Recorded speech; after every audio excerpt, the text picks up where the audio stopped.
দুপুরের মধ্যে ঢাকা ও পার্শ্ববর্তী এলাকায় বৃষ্টি বা বজ্রসহ বৃষ্টি, অস্থায়ীভাবে দমকা হাওয়া অথবা ঝড়ো হাওয়া বয়ে যেতে পারে। সেই সঙ্গে সামান্য কমতে পারে দিনের তাপমাত্রা।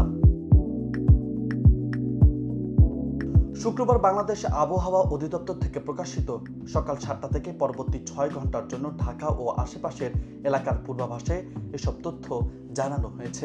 এতে বলা হয়েছে, আকাশ আংশিক মেঘলা থেকে অস্থায়ীভাবে মেঘলা থাকতে পারে। এ সময় বৃষ্টি অথবা বজ্রবৃষ্টি সহ অস্থায়ীভাবে দমকা অথবা ঝড়ো হাওয়া বয়ে যেতে পারে।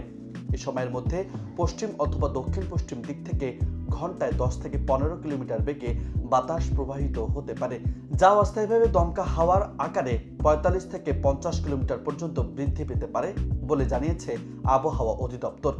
ওয়ালটন আবারও মিলিনিয়ার অফারে ওয়ালটন ফ্রিজ কিনে আপনিও হয়ে যেতে পারেন মিলিয়নিয়ার। মিলিনিয়ার ছড়াছড়ি দেশ জুড়ে, এটা শুধু ওয়ালটেনই পারে।